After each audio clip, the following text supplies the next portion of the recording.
zuva randakakuona rudo kwauri harumbopera iwe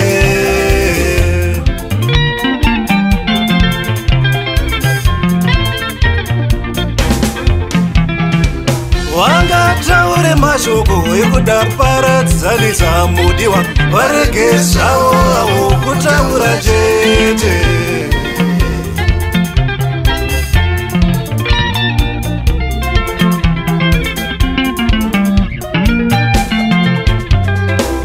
kana rudo rwechokwadi rurirwo rwauinarwo hapana chingatitadzise kuti tiroorane mudiwa wangu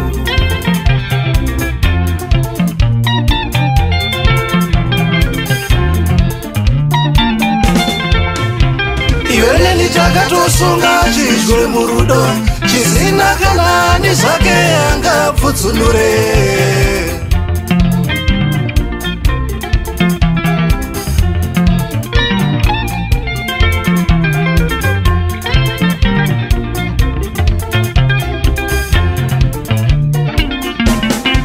ndinovimba pana chimwe chete chingatiparadzanise kunze kwerufu chete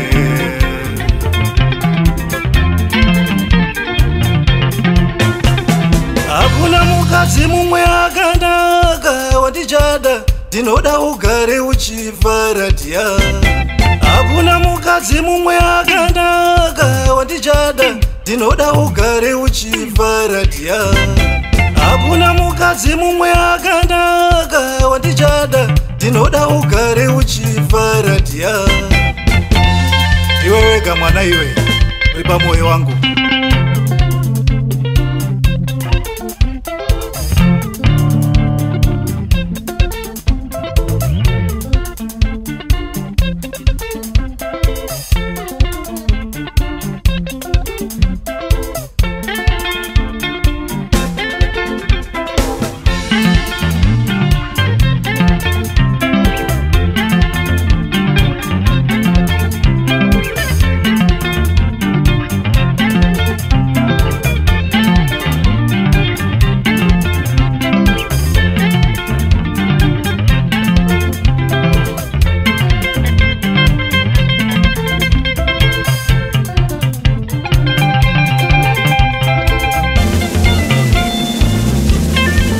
mudiwa usandisiye pese paunofamba famba uneni pamoyo wakuone uri wega mupfungwa dzako uineni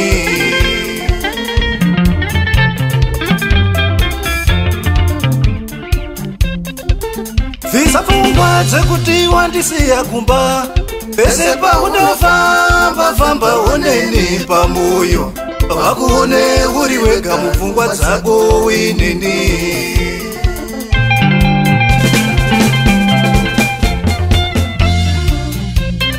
nekuti pamoyo wangu ndiwe wega uripo mukurara kuhope ndinorota ndinewe kunyangwe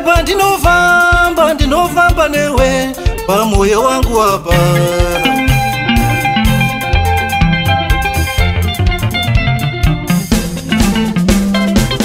handina chimwe chandinofunga kana ndiri newe namudzese ndokanganwa uchauya rini kotigare iwe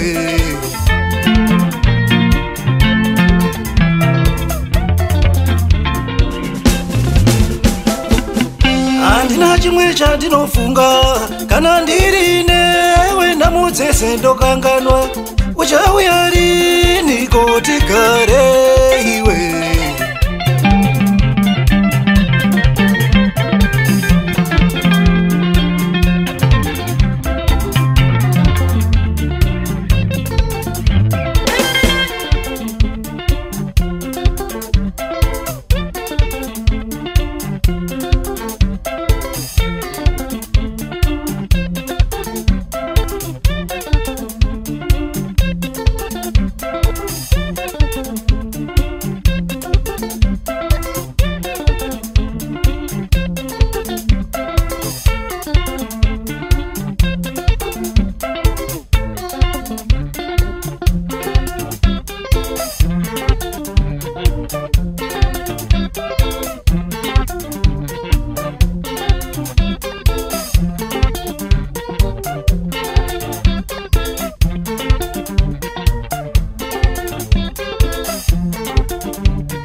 dzangu kana rudo rwangu ukoshesewo